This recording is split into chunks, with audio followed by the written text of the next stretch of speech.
Why you're exhausted even when nothing's wrong. You plan everything, every meal, every reply, every exit, because the thought of losing control feels louder than anything else. But the strangest part? It's not fear you feel afterward. It's nothing. Just that flat, silent place where your body goes when it's done pretending. You thought perfection would keep the chaos out, but now your calm feels like a cage, and no one sees it, because you never forget the smile. Never raise your voice. Never say what's actually wrong. What happens to all the anger you never let out? Where does it go when being good means never letting it show? Maybe it's still there, just hidden behind all the ways you try to stay okay. You tell yourself it's just who you are. Organized, responsible. The one who remembers the birthdays. The one who cleansed the counter before anyone notices the mess. But it's not a habit, it's a compulsion. And you know that. Because the second you let one thing slip, your chest tightens in ways you can't explain. Like you failed some invisible test no one else is taking. It doesn't matter if anyone's watching. The panic still shows up. Not loud, just sharp. Like a pinprick in the gut when the plan falls apart. And then, you get quiet. Not peaceful quiet, just controlled, polite, helpful, perfect. Even when you're seething inside, no one sees it. Not because you're hiding it well, but because they've never been allowed to see anything else. You were the calm one, the capable one, the she's so mature for her age one. They called it praise. You called it surviving. Because the truth is, you weren't born like this. You became like this. Somewhere in between the slammed doors, the silent treatments, the days where the adults were too loud or too absent, you made a deal with yourself. If I can just stay composed, maybe nothing will break. So you did. You kept the peace.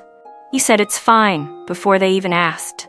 You learned to smile without feeling it, to apologize for things you didn't do, to nod even when your throat burned with everything you weren't allowed to say. And you got so good at it, you forgot what it feels like not to perform. Even now, in meetings, in texts, in conversations with people who love you, you're still rehearsing, still softening your tone, still making sure you're not too much. It's like your brain runs everything through a filter. Will this make them uncomfortable? Will this sound angry? Will this ruin the version of me they've come to expect?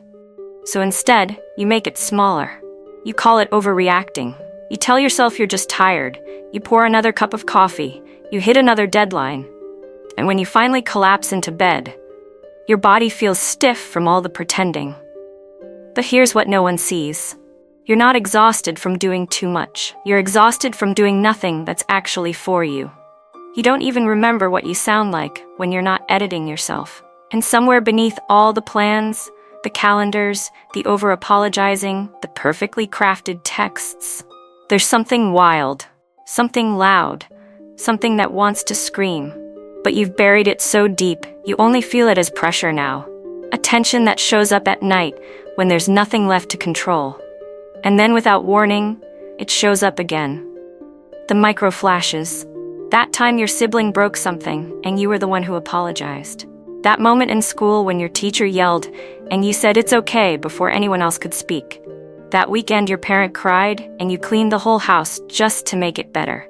Tiny cuts, no bandages, no acknowledgement, just swallowed. Because you thought, if I can stay good, maybe things won't fall apart. But they still did. And now that voice in your head won't stop measuring. Was I polite enough? Did I sound annoyed? Should I have said less? You're not sure if it's anxiety or just habit anymore. You only know that silence feels safer than being misinterpreted.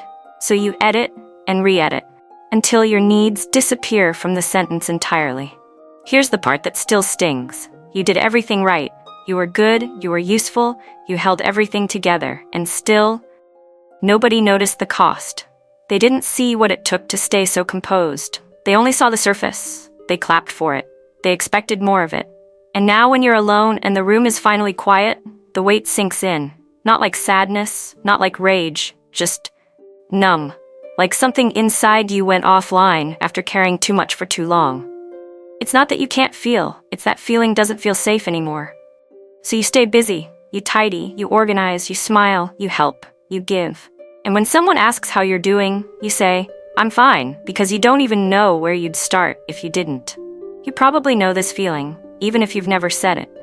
That quiet ache behind high functioning, that invisible weight that only shows up when the checklist ends. You've carried it for so long, you started to believe it was you. But some part of you still wonders, what if this isn't strength? What if this is just silence, with good posture? But that wasn't the worst part. The worst part was how normal it started to feel. To walk into a room and immediately shrink, to nod instead of speak, to smile instead of mean it, to say, no, it's okay when it never was. You don't even flinch anymore when you betray yourself. It just slips in, quiet, like muscle memory, like breathing. And this is where something quietly broke. Because every time you chose peace over truth, you weren't being kind. You were disappearing on purpose. Because it felt safer than being seen in the wrong way. You convinced yourself it was strength, composure, control. But now you're not sure if there's anything real under the version of you they've learned to love. What if no one ever really knew you? Because you never felt safe enough to show them. And what if, now, even you don't know what's real anymore? It's like you became fluent in performing, okay, and forgot how to recognize pain that's yours. You thought holding it in would protect something, your relationships, your image, your stability, but all it protected was the silence. That heavy, beautiful silence you built like armor, layer by layer, until even you couldn't feel your own voice through it. Right here is where you got used to disappearing. Not dramatically, not with chaos, just slowly, one erased emotion at a time. That moment last week when someone asked what you needed, and you genuinely didn't know how to answer.